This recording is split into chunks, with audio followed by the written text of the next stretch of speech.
Hello student, good afternoon. बच्चों, कक्षा 9 वालों के लिए मैं ये फिजिक्स यानी कि भौतिक विज्ञान टॉपिक को डिस्कस कर रहा हूँ।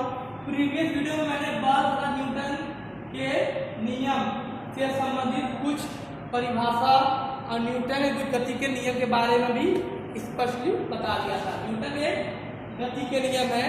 न्यूटन के गति ध्यान देते हैं, गति के नियम, न्यूटन तथा बल तथा न्यूटन गति के नियम को हमें आपको चैप्टर में मैंने कुछ बताया था, समझाया भी था। और प्रीवियस वीडियो में आप देखोगे तो ये चैप्टर ऑलरेडी लगभग आधा हमने खत्म कर दिया है। अब आगे टॉपिक है संवेग। ये काफ़ी अच्छी टॉपिक है। संवेग क्या होता है? संवेग ऐसी टॉपिक है जिसको आप डेली फेस करते हो, लेकिन आप थियरी बेस पे इसको नहीं जानते हैं होता क्या है। आगे का संधि विच्छेद करोगे ना तो यही तो परिभाषा निकल आएगी। संवेग, सं मतलब हो गया द्रव्यमान, वेग मतलब वेग, यानी द्रव्यमान और वेग इन दोनोका जो गुणनफल होगा वही संवेग कहलाएगा। द्रव्यमान और वेग, अभी मैं परिभाषा लिखूंगा, समझ जाओगे।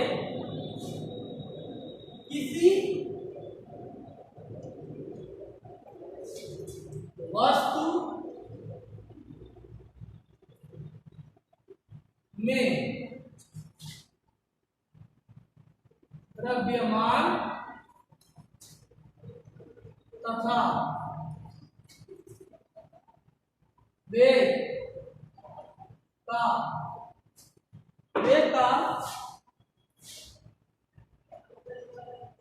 गुणनफल, वेग का गुणनफल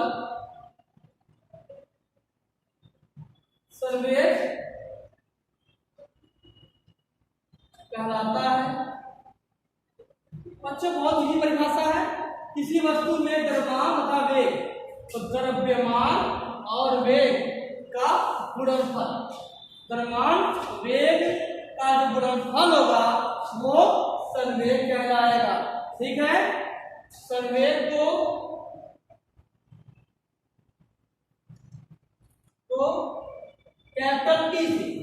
कैपिटल P से प्रदर्शित करते हैं। कैपिटल P से प्रदर्शित करते हैं। ठीक बच्चों, तो ये परिभाषा हो गई। अब इसका सूत्र क्या होगा? ठीक है, यानी किसी वस्तु में जो द्रव्यमान होगा और वेग होगा, आगे उनका गुणा कर दिया जाए, संवेग हो जाएगा। तो यहाँ पे लिखेंगे सूत्र, संवेग बराबर क्या? द्रव्यमान गुणे क्या? वेग। द्रव्यमान गुणे वेग क्या कहते हैं? संवेग कहते हैं। यही याद कर लो। संवेग किस लिखाते हैं? P से। यहाँ लिखो P बराबर, द्रव्यमान दिखाएंगे स्मॉल m से, तो यहाँ लिखो m। द्रव्यमान को m लिखाते हैं, ठीक है, और वेग दिखाएंगे V से। ये आपका बन गया बच्चों फॉर्मूला। P बराबर m गुणे V, यानी कि संवेग क्या? द्रव्यमान और वेग को संवेग बोलते हैं। P बराबर m गुणे V होगा। ये फॉर्मूला हो गया। P मतलब होता है मोमेंटम को संवेग कहते हैं। m मतलब हो गया मास को द्रव्यमान कहते हैं। V मतलब हो गया वेलोसिटी को मतलब वेग कहते हैं। ठीक है। अब बात करते हैं बच्चों इसकी मात्रक की। तो मात्रक क्या होगा? संवेग का मात्रक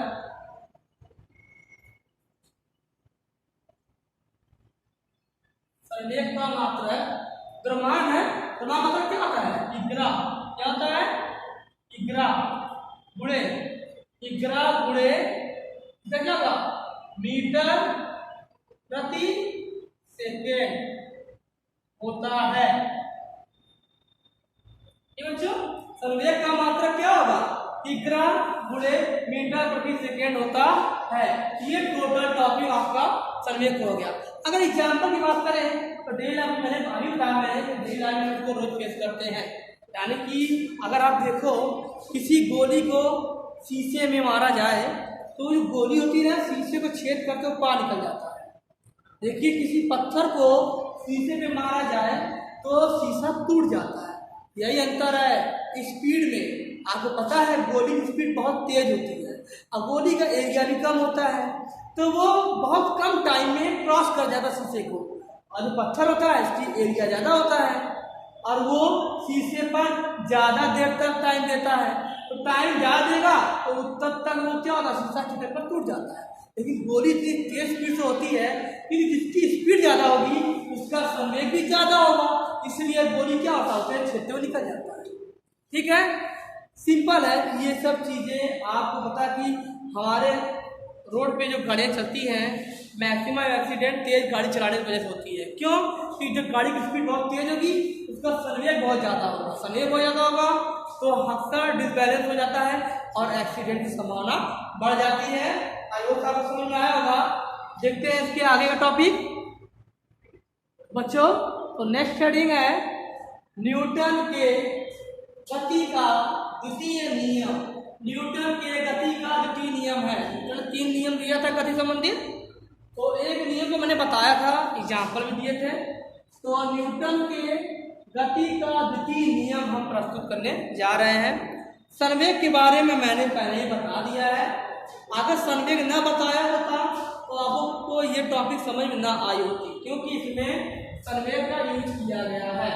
संवेग वर्ड का मतलब संवेग नाम यहाँ पे प्रस्तुत किया गया है, इसलिए हमें संवेग पहले बताना था आपको। अब द्वितीय नियम में क्या है इसको बहुत ध्यान देखना, क्योंकि एक थियरी बेस पे अभी एक आपको फॉर्मूला मिलेगा। उस फॉर्मूला लेते हुए हमें इस नियम को प्रस्तुत करना है और डेरिवेशन मतलब सूत्र का निगमन भी करना है। तो देखो, किसी वस्तु के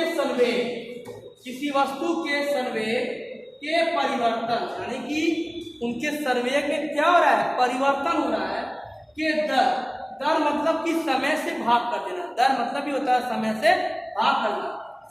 संवेग परिवर्तन की दर उस पर लगने वाले असंतुलित बल, जो बल लग भी रहा है तो वो असंतुलित बल लग रहा है, की दिशा में बल लग रहा है के बल के समानुपाती होता है।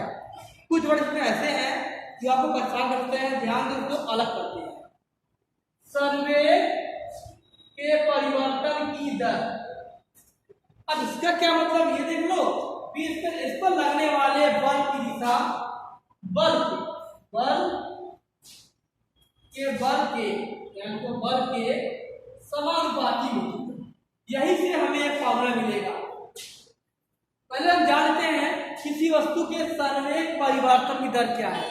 तो मैंने अभी आपको बताया बच्चों कि संवेग को दिखाते हैं P से दिखाते हैं P से।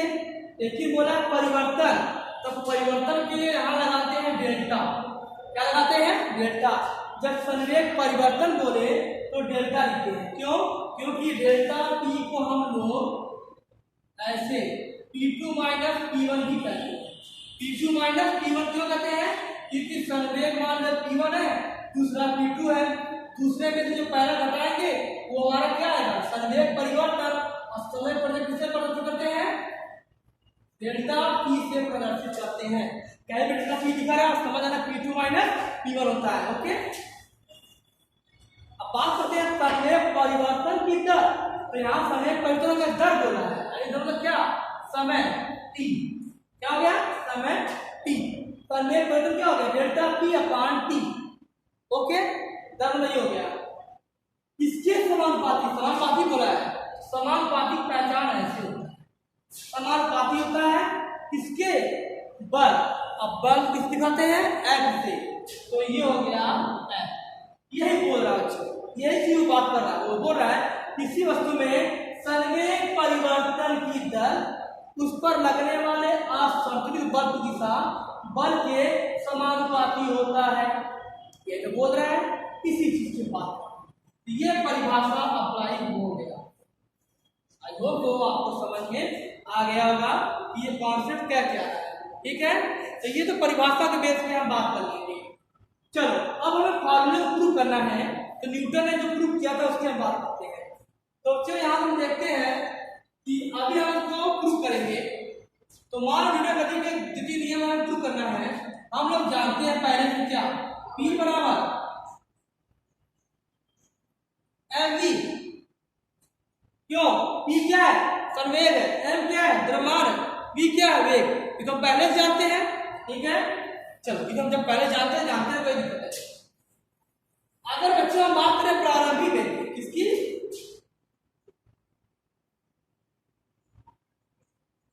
प्रारंभिक संवेग,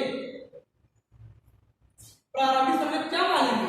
P1 बराबर द्रव्यमान m। अच्छा जब प्रारंभिक संवेग P1 माना है तो उसका वेग भी क्या होगा? प्रारंभिक होगा। और प्रारंभिक वेग को दिखाते हैं u से, मैंने तो बताया है, ठीक है।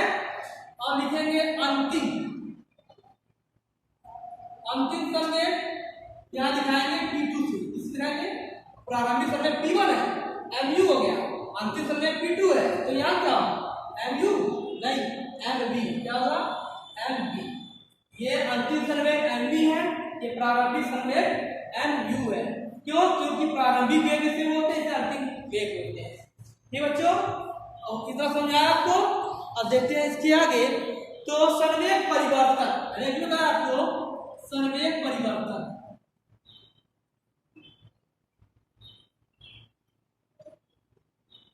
ये लिखा है संवेग परिवर्तन। तो क्या होता है संवेग? मैंने बताया था ना डेल्टा टी। डेल्टा टी मतलब क्या? P2 माइनस P1, P2 में से P1 माइनस कर दो, बस यही बताया था मैंने, ठीक है। तो क्या आएगा यहाँ पे? डेल्टा P बराबर P2 मान कितना है? mv माइनस P1 का मान कितना है? mu, ठीक है। ठीक बच्चों, समझा रहा आपको? चल अब इसमें यहां लिखेंगे डेल्टा P पर m कॉमन ले लो, ठीक है। m कॉमन ले लेंगे, क्या बचेगा? b minus u, okay. बच्चों दोनों पक्षों में t से भाग कर दो। किससे? इधर भी t से भाग कर दो, इधर भी t से भाग कर दो, ठीक है। दोनों पक्षों में t से भाग कर दिया। जरा देखो एक मिनट, तो यहाँ पे हम लोग प्रोपोर्शनल लगाते चलेंगे, ऐसे लगाओ, ओके। अभी कुछ तो मिलेगा, फिर जान लेते हैं क्या फर्क पड़ता है। ठीक, चलो चलो, ठीक है। अब देखो यहाँ पे जब हम इन दोनों का जो निकालेंगे रेशियो, संवेग परिवर्तन की दर, संवेग परिवर्तन दर क्या होता है? f होता है ना, तो यहाँ f रखो, ठीक है। f रखेंगे, देखो इन दोनों बराबर f है ना, f रखो यहाँ पे, f बराबर n। अब बात रही इसकी, ये क्या है ना, जरा यहाँ देखो आप लोग, वेग परिवर्तन की दर त्वरण होते हैं, मैंने ये बताया था। a बराबर b minus u upon t, ये मैंने आपको पढ़ाया है। ये वेग परिवर्तन की दर को क्या बोलते? त्वरण बोलते हैं, यानी कि जहां पे ये है वहां क्या रखेंगे? a, तो इस जगह पे यहाँ क्या रखेंगे? a। ये बन गया हमारा फार्मूला। न्यूटन का द्वितीय नियम फॉर्मूला यही है।